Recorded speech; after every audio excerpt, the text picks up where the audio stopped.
Episode of Inside Number 23, my podcast which is all about knitting and sewing and generally living the craftiest life possible.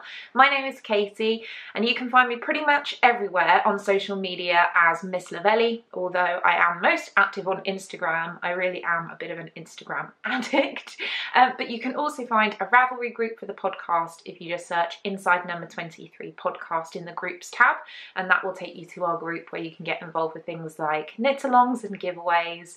And if you are interested in show notes for the podcast, look no further than the drop down menu just below, just down here, and that will have all of the information about what I talk about today. If you would like to get in touch with me regarding anything to do with the podcast, you can email me. My email is katie@insidenumber23.com, so please drop me a line. It's always lovely to hear from you.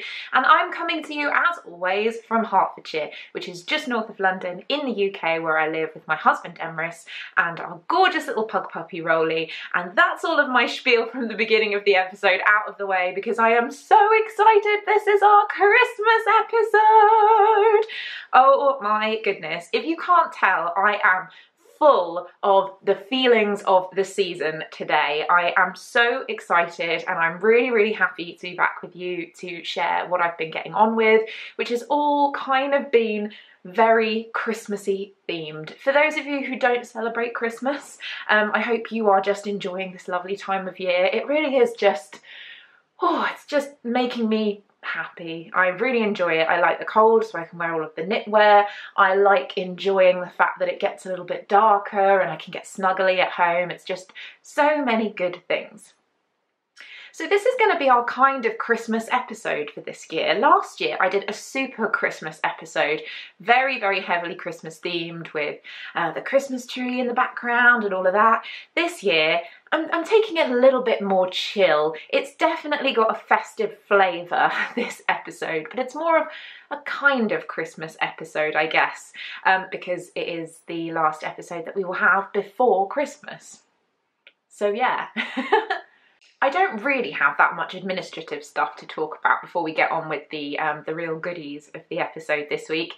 The only thing that I'd like to say is, as you probably know, I am taking part in Vlogmas this year, in which I am uploading a video every day in the lead up to Christmas. So that is still ongoing on the channel, and there are going to be a couple more extra videos between Christmas and New Year as well, including things like my goals and feelings for 2018, and also probably a little bit of a Christmas haul with everything that I got given for Christmas. Fingers crossed I've been a good girl and I get some presents in my stocking, because I always really enjoy seeing what people have for Christmas, so fingers crossed that'll be something that you will enjoy watching. But yes, I'm really enjoying Vlogmas, and for those of you who have been watching and commenting, it seems that you are all really enjoying it as well. So thank you all for your support in that, as always. It's been really lovely to share this season with you and to just kind of have a little chat and conversation with you every day. I really enjoy it. So yay, thanks guys. Without further ado, I'm going to crack straight on with what am I wearing, because as is kind of tradition on this podcast, I have cracked out the Christmas jumper. This is my Christmas jumper, the most Christmassy jumper that I have ever knitted, and I believe I completed this a fair few years ago now. This is a pattern from Susan Crawford's book, Stitch in Time Volume 2, and it is kind of ridiculously Christmassy. I'm going to hop up so you can see the whole thing. Colour work for days, reindeers, Christmas trees, little snowflakes, and it's colour work pretty much across the entire thing, as you can see, right down to the cuff detailing, and I love it. This sweater does not really see the light of day until just a few days before Christmas. This is getting awkward. I'm going to sit down again. because it just screams Christmas. Some of my other Christmas jumpers are a little more subtle. This one, not so much, but I really, really, really love it. It does have some serious flaws because, believe it or not, this was one of the first sweaters that I knit when I got back into knitting after about probably a 10-year gap from when I first learnt to knit and when I picked it up again and decided that I wanted to make things for my wardrobe. So this has some problems. One of them, which you can probably see on some of my little reindeers, on their little noses, on their little beards, around this general area, I didn't do any kind of colour setting on the yarn that I used for this sweater, and when I first washed it, it bled like nobody's business, which is so distressing when you've spent a really, really long time doing a colourwork sweater. And believe me, this took a very long time because I was not particularly fast of a knitter when I actually made this. So a full length sleeved sweater, all colourwork, was, I mean, I would still think of that as a big achievement now if I knit something like that, let alone when I actually knit this. And it did bleed. I managed to kind of save it. I mean, to be honest, I was living with my parents at the time and my mum, bless her, tried so hard to rescue this jumper. But it does still have, like my little reindeers, for example, have little pink beards as opposed to being all white and fluffy as they should be. But because it gets worn so little, I don't really mind it all that much. And if anything, it's just a reminder to me that even if something's not perfect, it still can be very, very special and very wearable. The other thing that I would definitely change if I were to knit this again would be to not knit it in the yarn that I chose. This is, I believe, Cash Soft by Rowan. This was back in the day when the only yarn that I had ever been exposed to in my life was from my local department store, John Lewis, who pretty much exclusively stocked Rowan yarn at that time. And I don't knock Rowan at all. I think that they're great in terms of their production, but it's 100% merino yarn, I believe. It's Cash Soft because it's basically as soft as cashmere, but I'm not sure if it has cashmere in it. Maybe it does. It's been a long time since I used it, but for colour work now, as I have learnt, I would definitely use something with a little bit more grip for a sweater of this size. Just because, although it works, it's not as good as it would be, and it wouldn't have been as difficult to knit if I had used a yarn with a little bit more bite and grip to it. So lessons learnt for knitting in the future, but I just love this jumper. It's so warm and so snuggly, and wearing it just brings back so many happy memories of wearing this at Christmas time for various things, Christmas parties and actual Christmas Day. It's just a lovely thing to have. It's a real heirloom piece for me now, and I very, very much recommend the pattern and the entire book if you enjoy kind of vintage-esque knitting pieces. So yeah, my jumper is definitely getting me in the mood for Christmas. But then again, pretty much every single project that I've been working on over the past week has had the same effect. I'm just nuts for the festive season this week, and that is very much reflected in the next segment of the podcast, What's on My Needles, because I've been working on some serious, serious Christmas stuff. So I have two projects to share with you this week in terms of what I've been working on, yarn-wise. Both of them are projects that you've seen before, but both have had some serious progress on them. Let me start off with my granny stripe blanket. Oh my goodness, you guys, so many of you commented on my Instagram and on previous podcasts saying that you too have been bitten by the crochet granny stripe bug, particularly over Advent. I think Advent calendars seem to be abounding this year, which is just so exciting because they are, oh, they're wonderful, and mine has brought me so much joy. I have an advent calendar that was given to me by my two dear friends Amy and Nikki, which I've been opening every day, and I have been putting into my granny stripe blanket. Now, I'm not going to lie, I have been a little bit remiss in terms of the last few days. I have not added my mini skeins into this granny stripe blanket because of the other project that I've been working on, but still a lot of progress has been made. So let me share it with you. Oh my goodness, look how much it's grown. I mean, it's definitely not blanket size now. It's kind of very thick scarf sized, I would say. But just look at all these beautiful colours. I love it.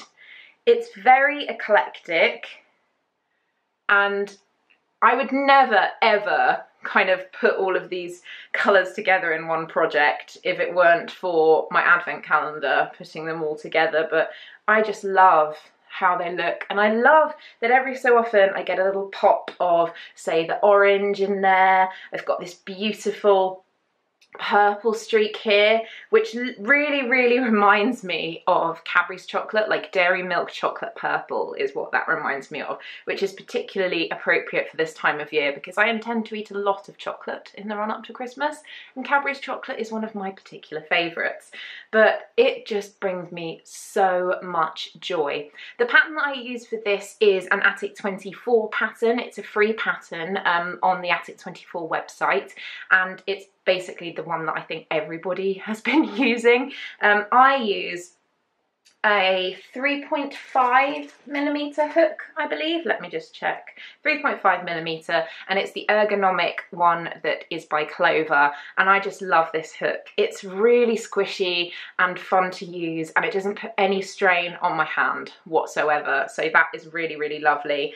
And I just can't get enough of this project. I'm very excited to be starting my proper official Christmas holidays in a few days' time, and I intend to be crocheting a lot of minis into this blanket over Christmas Eve and Christmas Day, hopefully, just because it's so lovely in terms of the memories that I'm making with it, but also it's a lovely brainless thing. So when you're spending time with family, maybe playing Christmas games or watching movies, this is the type of thing that you can just be working on alongside of that and not be particularly demanded in the brain department, which is always a good thing, I think, when it comes to social projects. But yes, still bringing me inordinate amounts of joy is this project, and I hope that I don't lose steam on it come the new year, because there are a lot of kind of garment projects and that type of thing that I want to work on, but I do think that this is going to be a firm favourite for a while. Plus it's nice to have something a little bit different from knitting, which is why I think that this blanket project has my heart a lot more than my Cozy Memories blanket, which I did try getting out this week, but when I looked at the amount of squares that I needed to add before it was finished, I kind of thought, yeah, I'm just going to go back to my crochet for a little bit. All of my mini skeins are currently living in this gorgeous project bag, which was made for me by lovely Caris of Misty Mountain Made, and I love it so much. My little Hufflepuff kind of bucket bag, I suppose. It sits with all my minis in it, which are all ready to go, and I can't wait to put all of these into this gorgeous blanket. It's going to be, oh, so gorgeous and scrubby when it's done, and I can't wait to snuggle underneath it. Maybe this time next year I will be making some Christmas projects snuggling underneath my Advent blanket from the year before. What is the other project that I have on my needles, you may ask? Well, interestingly enough, she says trying to create like a dramatic lead up when you all probably know what I'm going to say. I don't have a project on my needles. I have a project off my needles. For my second project, it's off the needles. Oh my goodness. I finished my Christmas jumper! Yeah! So, let's not get too excited, because this is the Julgran sweater by Andi Satterlund. Beautiful as it is. Oh my goodness, I love this so much. I mean, I'm giddy with this project, is how excited and happy I am about it. But for those of you who have watched before and know the pattern, you'll know it's not completely finished yet, because although I have done all the knitting, there it is in its glorious wonderfulness. Isn't it amazing? I have yet to bejewel my Christmas tree, because I could just leave it as is with the Christmas tree on there just in texture, texture. My goodness, I cannot speak today, but I don't want to. I want a bejeweled Christmas tree with beads and sparkle and amazingness, so I will be doing that. But before I do that, it does need to be blocked. This is freshly finished today. I actually completed all of the knitting on this project last night whilst catching up on the League of Gentlemen, but this morning I wove in all of my ends, so those are all done, and I also sewed down the funnel neck, which I think is probably one of my favourite things about this project. I'm very, very tempted to make this sweater again, maybe in a variegated yarn without the Christmas tree, just as a little funnel neck sweater to wear in kind of autumn winter time, because it knit up in no time at all. I mean, if you compare the progress that I had made on last week's episode to now being completely finished, this knit itself, it flew off the needles, and Andi Satterlund, hands down, probably is my favourite designer of all time. I've definitely knit more of her projects than anybody else. I just adore her. I think she's wonderful. And this sweater is kind of the epitome of how wonderful she is. Number one, it's a really, really, really interesting knit to do because of the Christmas tree design. I think that's so clever and unique, and I really haven't ever seen anything similar. I've seen other kind of cabled patterns that make animals and things, but not something kind of like this with the Christmas tree. So I think it's very unique. But also the fact that I was able to knit this so quickly and for it to be such a seamless process. There was nothing really that needed to be overcome in terms of difficulty with the pattern. It's incredibly well written. It's just down to the T. It's one of the most simple patterns to follow that I've ever worked on, and I do think that the finished object is something really, really beautiful and special, and I can't wait to wear it. Now, one thing that a lot of people have been commenting on when I've shared this project is the fact that the body of the sweater is done in reverse stockinette stitch. So if you can see here, our Christmas tree is all done in knit stitches, but the body of the sweater is all done with purl stitches. And obviously this is a project that is knit in the round. So it's knit from the top down in the round, which means that for a lot of the sweater, from the armholes down, you are knitting a lot of purl stitches. And I know that a lot of people, myself included, are not that hot on the purl stitch. I would say I am a lot faster with knit stitches than I am with purl stitches, and anything that has a lot of purl stitches can be quite frustrating for me, as I know can be for a lot of people. But the thing that I would say for anyone who is nervous about doing this project because of the amount of purl stitches, it's really not something to worry about because it knits up so quickly. Plus, I found that repetitive purl stitching actually really, really improved the speed at which that I ended up doing the purl stitches. So I think I'm quicker now than I was at the beginning of this project. But because you're using this beautiful yarn, which is a worsted weight yarn. I'm using the yarn that is specified in the pattern, which is Quince and Co Lark in the Parsley colourway.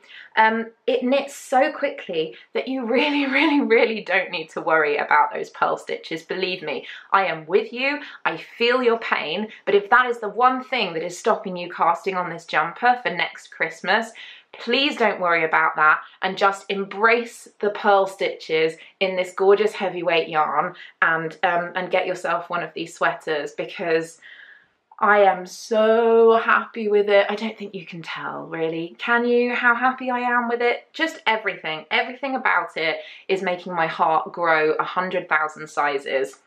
Fingers crossed I'm going to be able to get this blocked this evening, and then by the time I get home from work tomorrow night, I'm going to start putting all of my beads and gorgeous things on it.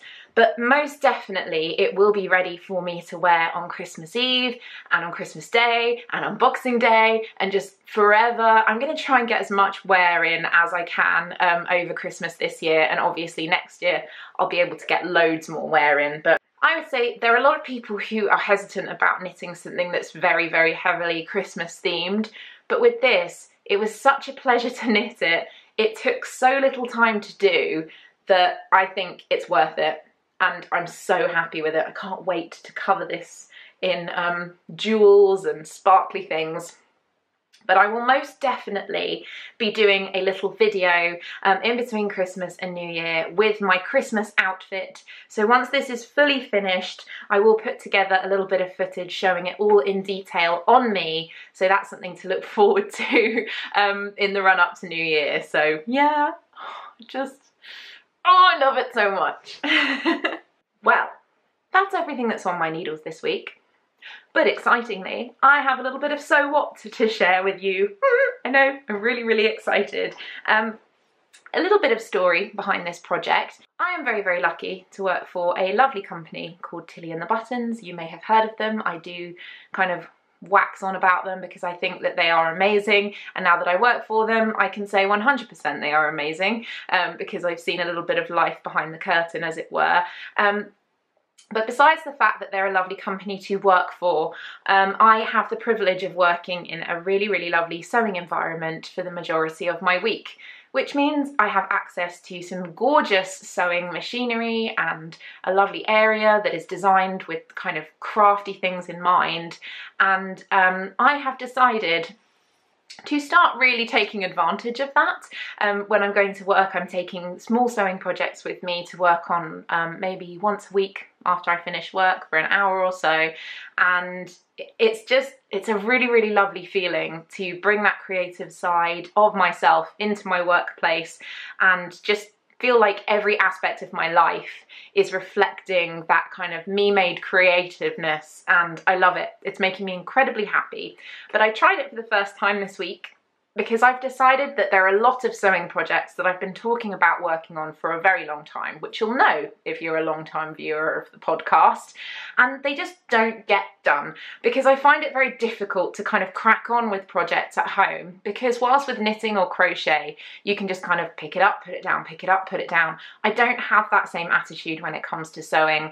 I like to start sewing something, sew it all the way through, and then have it finished. That's the process that I like to go through, because I always think of it as the quick craft, which is in contrast to the slow craft of knitting and crochet. So my creative life has a bit of balance, you know. But for this week, I thought it would be a really, really good thing to do was to cut out some fabric at home, take it to work, and just crack on with it. And that's what I did, and it was a really, really big success. I'm really thrilled about it. So I want to talk a little bit about the project that I was working on. Surprisingly, it was a Tilly and the Buttons pattern. This is Agnes, and I have made one Agnes top previously. It's a lovely black and white striped jersey top, and I love it. It's by far my favourite kind of t-shirt based top to wear, and I've been saying for ages how I need to have 100 Agneses in my wardrobe. I have a really, really large amount of jersey fabrics that are waiting to be turned into Agneses, and I decided that it was about time to take one of those, one of my favourite ones of one of my favourite fabrics for Agnes, to work with me so that I could start adding more of this beautiful, beautiful top into my wardrobe. And I did a lot of work. Ta-da! So this is probably going to get quite blown out with the lighting. But this is the fabric that I'm using. Those of you who've watched for a while will recognise this fabric. I actually purchased this at the Handmade Fair, and this fabric was purchased from Maud's Fabric Finds. Maud's Fabric Finds, who have a really, really lovely online store which specialises in kind of stretch fabrics, so things like jersey, Ponte de Roma, sweatshirt fabrics. They have a really lovely selection, so I'd very much recommend that you check them out, particularly if you like more novelty printed jerseys, because the quality of the fabric that Maud sells is beautiful. I can attest to it. This fabric, it's a little bit of a thick jersey, but it's so lovely. It's almost like thermals. That's what I would compare it to. It feels a little bit like a really nice Henley top, or like thermal long johns or something, but obviously it's covered in these gorgeous mermaids. I've wanted to have an Agnes top out of this for the longest time, and I finally have one in progress. So I have the majority of work done on this already. As you can see, all of my pieces are sewn together, so my back and front are sewn together. I've also added in the neckline detail, which you can see here. It's top stitched with a zigzag stitch, done on one of the lovely machines at work, so it looks gorgeous. Very happy with that. And I also added a little bit of ruche detailing to the front. The lovely thing about Agnes is that there are a couple of different variations in the pattern. You can just do it as a really kind of vanilla top with just a round neckline and just normal sleeves, or you can choose to have ruching in the front and even ruching at the top of the sleeves as well. The previous version that I made was just like the most basic Agnes because it was a striped fabric, and I think that it suited it better just to be very simple, so that the stripes were the thing that was doing the talking. With this fabric, I thought it's so pretty. A little bit of ruche detailing at the front would just add an extra dimension to it, which is why I added in that, and I really, really like how it looks. The only thing that I have left to do is to sew the seams, so you need to kind of sew the underarm and body seam, and then do the hems of the body and the cuffs, and it will be done. I also opted for the full length sleeve. Last time that I made an Agnes top, I went for the slightly shorter length sleeves, which I really, really like. But this, I'm thinking more of a kind of autumn winter type top anyway, because it's a slightly thicker jersey. And I'm very, very tempted to wear this on Christmas Day underneath my Christmas jumper. Because I just think it will be really, really cozy and comfortable, and it will just be nice for me to feel like I'm wearing more than one me-made thing over Christmas. I do have plans to maybe sew a few more things in the run-up to Christmas, she says tentatively. Mostly, I would really, really, really love to get a Cleo dress finished. I have quite a lot of denim fabric in my stash, which I purchased from a couple of sewing fairs that I went to this year. Really lovely kind of indigo denim, and I want to have another Cleo in denim. I already have one made up, but it's in a kind of twill fabric, and I think that the denim would be really, really versatile and just a lovely thing to have. I would wear it to death, I am sure, and it would look so cute with this underneath it. Basically, it would mean that if I get that finished, I would have an Agnes top, a Cleo dress, and a new Christmas jumper all to wear on Christmas Day. And the more handmade things that I wear over Christmas, the happier I tend to be. So that's the goal. I do have another sewing day planned for my last day of work before we break up for Christmas. So if I can get that Cleo fabric cut out beforehand, it's such an easy sew. The chances are I would probably have a fully me-made outfit ready for Christmas that's all come together in about a week. So that's pretty exciting. And I'm just really happy that I'm fully just embracing my creative life in every part of my life, my working life as well as my personal life. It means a lot to me, and it's taken a while for me to get to this place. So yeah, I'm really, really happy, and I'm just thrilled to be sewing things again. So you guys, I don't actually have any stash enhancements or anything like that this week, which is probably good because Christmas is coming and I'm probably going to get some gifts, I hope, fingers crossed. I have been a good girl, I promise. But I'm actually going to be moving on to my final segment this week, which is of course General Waffle. General Waffle. For those of you who don't know, my General Waffle is always my last segment of the podcast, where I just waffle on about anything and everything that takes my fancy. But this week, very excitingly, I want to talk about that little thing called the Christmas Eve cast on. Oh my goodness, I get really, really excited every year when I think about the Christmas Eve cast on. For those of you who don't know, the Christmas Eve cast on is something that has been started within the online knitting community by the very, very lovely and wonderful Danny of the Little Bobbins podcast. Now, Danny first mentioned the Christmas Eve cast on because it's a little tradition that she had, which was to cast on a knitting project on Christmas Eve that she would be able to knit over kind of Christmas time with her family. And from what I can recall, it also involved eating cheese and drinking wine and playing board games and all kinds of other lovely things. And so many people, myself included, were so captivated by this lovely idea of casting on a special project on Christmas Eve to knit over the festive period that it's become a bit of an online sensation, and a lot of people get involved with the hashtag Christmas Eve cast on, or Danny tends to have a specific hashtag that she uses. But it's just something that's really, really become special within the knitting community. Traditionally, within the Christmas Eve cast on, people tend to knit socks. I know that Danny usually casts on a pair of socks. This year she's actually released a beautiful pattern for the Christmas Eve cast on, so you might want to pick up Danny's pattern because it is utterly beautiful. But I was a little bit concerned when it came to planning my Christmas Eve cast on this year, because I had some yarn picked out for my Christmas Eve cast on for months and months and months, which was my skein of Jinx Yarn Gingerbread House. And I've been absolutely dying to cast on this yarn. I've been wanting it for such a long time, and to finally have some, I thought, it's a done deal. That's what I'm going to use for my Christmas Eve cast on. However, I am really not feeling in the mood to knit socks. I'm putting it out there.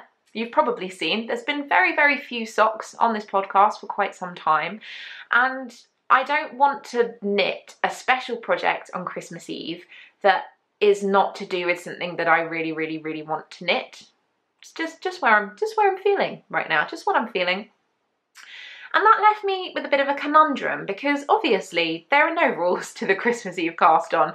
Danny is one of the most wonderful, lovely people that I've ever had the pleasure to meet, and she would definitely not be upset about people knitting something else for a Christmas Eve cast on than a pair of socks. She's not going to come around and police me, or at least I hope that you're not, Danny. But I really didn't know what I would cast on, because I have, for the last couple of years, cast on a nice Christmassy pair of socks, and I've knit on them over Christmas, and it's been a real joy. And I just didn't know what would be able to fill that void if I wasn't going to be knitting socks. So I had a little think, and I've come up with two projects that I think would make really, really lovely Christmas Eve cast-ons for myself, because they're both projects that I've been wanting to work on for a while. I've had them kind of floating around at the back of my brain, but they're both projects that involve things that I haven't done for a while. They're a little bit different, and also quite special projects, I think. So let me tell you about them, and then maybe you can give me your thoughts and feelings in the comments after this episode. But I have two different projects that I've been thinking would make a really nice Christmas Eve cast on. So let me share those with you. So first of all, one thing that I have noticed recently in my commute to and from work, it's got a lot colder than it has been in quite a while. And because I leave home very, very early in the morning, some mornings, you know, I get up at 5 and I'm out of the house and it's very dark and it's very frozen, the sun hasn't come up, and there's a real chill in the air most of the time. A lot of the time I do wear nice squishy hats. I do have some lovely hats that I've knitted over the past year which keep me nice and warm. But being a person of the curly haired variety, I know that people say that they suffer from hat hair when they wear hats and all of their hair kind of gets squashed down. But I don't think you really appreciate just how bad hat hair can be than if you have curly hair, because the whole point of curly hair is that it has volume, it has body to it. When you put a hat on it and squash the entire top, you end up getting this weird kind of squashed hair and then poof at the bottom, and it's just incredibly unflattering. I mean, some people make it work and I really don't know how they do it, but for me, wearing hats, if I've got freshly washed hair and it's loose and it's curly, it's just not an option for me unless I bundle all of my hair up inside the hat, which tends to make my hair look all kind of gross, or I end up with the weird half squish, half poofy hat hair. So I have been thinking for a while that what I would like to knit is some kind of winter headband that I can have my hair tucked out of at the back, so my hair's not going to get squished, but obviously it's going to keep my ears nice and toasty warm. So this has been something that I have been needing for quite some time now, and there is a really lovely pattern that I have found on Ravelry which is called Enid, and Enid is by Ann Kingstone, who is an amazing designer. She's a very prolific designer, and it's this beautiful colour work headband, and very excitingly it's actually a free pattern, so if you fancy knitting one for yourself you can knit one by using a free pattern, which is nice around this time of year to be treated to something for free, considering the amount of money that we tend to spend towards the end of the year. But more excitingly is that I actually have a really nice selection of DK weight yarns, kind of ends of projects that I haven't used. Also, some of the yarn in my advent calendar has actually been DK weight, and this project calls for DK weight yarn, and I thought, how lovely would it be to kind of do almost like a scrappy Christmas Eve cast on project, but for one of these headbands instead. So let me just show you all of the little ends of yarn that I have here. So I have all of these amazing colours, which I love, and that purple, oh how amazing.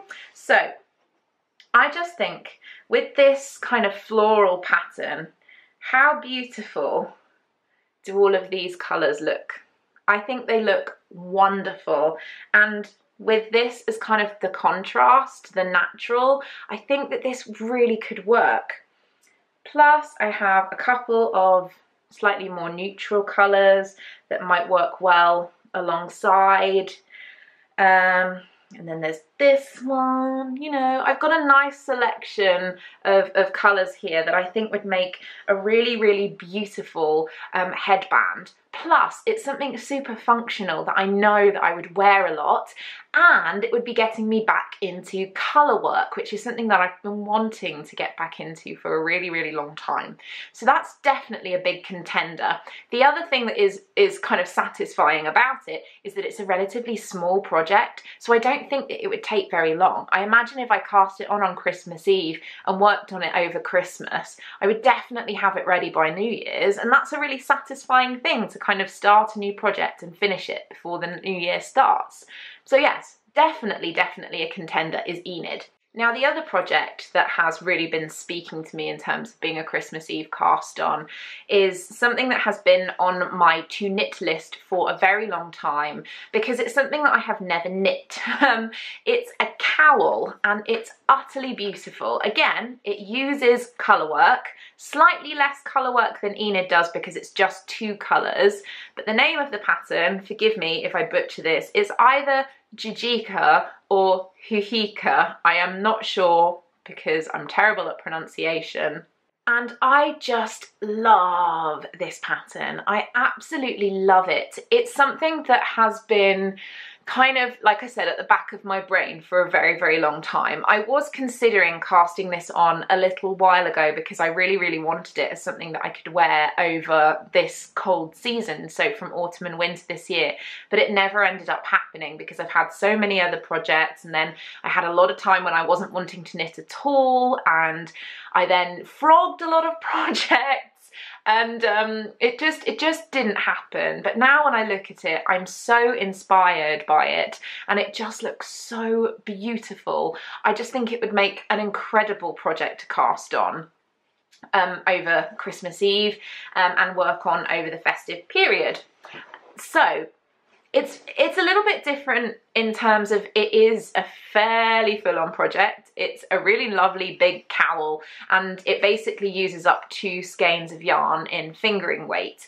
It was originally designed, I believe, for Brooklyn Tweed Loft, but I have a couple of very special skeins of yarn in my stash that have been crying to get out for a really, really long time, and they have been speaking to me. I have 2 different combinations that I think would work well for this project, so let me share those with you. The first is a combination of 2 skeins, both of which are by some of my favourite dyers. First of all is this skein of Twisted Finch yarn, which is in the Adrift colourway. It's an MCN base, and I was lucky enough to be given this. It's just, it's beautiful. Nathan gifted me this skein of yarn and one of the other skeins of yarn that I'm going to be sharing with you, and I love it, and it's been crying out for a special project for quite a while, and I thought it would go beautifully with another gift from another very dear friend, which is Kristen of Vool and Vine Yarns. This skein is her I Am No Bird colourway on her Volca base, again an MCN blend, which is Jane Eyre themed, and I just thought these 2 look really happy together. Look at them. I think that there's enough contrast between them to make a really, really beautiful cowl. Look at those speckles. Oh, so beautiful. I think that these do really work well together, and I love them very, very much. My other option, option 2, is another skein of Twisted Finch. This is Sky. Oh, I love it. That mustard is everything. It's so beautiful. This is again on his MCN base, merino cashmere nylon, and it's been sitting next to this skein in my stash. And yes, these are very, very much the colours that are used in the pattern. This is Madeline Tosh Sock in the paper colourway. And although it's a different blend of yarn, obviously, because this is 100% merino and this is MCN, I think that the contrast between them is so beautiful that I wouldn't mind that there's a different yarn content there. And this would just be so soft and so snuggly. And one of the reasons I think that the pattern is so attractive to me is the colour. This is definitely something that I would wear. But then again, I really do feel like this is too. So let me know what your thoughts are, guys, on these kind of colourways. What do you think? What are your opinions? Do you like option 1? Do you like option 2? And do you like Enid or do you like this cowl? To be perfectly honest, I think I might take both of them to my parents to knit on over Christmas. I think Enid might be my kind of Christmas Eve cast on officially, and this might be the other project that I work on, but I feel good about having 2 projects to work on over Christmas. That makes me really happy. 2 lovely fresh cast-ons, considering the amount of things that I have frogged recently. But yeah, I would really like to know your opinions on these colourways. Help me make a decision, you guys. So basically, I am incredibly inspired about Christmas and Christmas Eve cast-ons and festive knitting and Christmas jumpers and all of this good stuff. And I just feel like we're in an amazing place to have a little break for Christmas. And I'm so excited. But that's basically all I have for you this week, my lovely ones. I am so happy to have been able to get this episode out to you, to share my Christmas projects, my Christmas jumper. Oh, can't wait to get that finished. I will most likely share pictures of it on Instagram once it's entirely done. So do follow me. I am Miss Lavelli on Instagram if you would like to see more updates on my jumper as it's getting finished. But for now, it just leaves me to say thank you so much for watching. It's been absolutely wonderful to spend a little bit of crafty time with you again this week. If you celebrate Christmas, I truly hope that you have a wonderful one, that you surround yourself with lovely people, that you treat yourself to some nice food and drink and some lovely crafty content of your own. Let me know what your Christmas Eve cast on is going to be if you are going to get involved in that. And yeah, I'm just sending you all so much love. I will be checking in with you between Christmas and New Year with some fun video content, and also probably a podcast episode with a slightly end of year feel to it. But for now, have a really, really wonderful week, you guys. I'm sending you all so much love, happy holidays, and I'll see you very, very soon. Bye!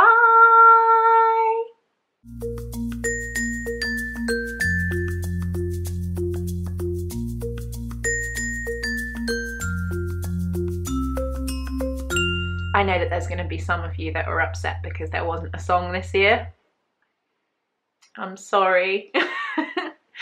How about we wish you a Merry Christmas, we wish you a Merry Christmas, we wish you a Merry Christmas and a Happy New Year.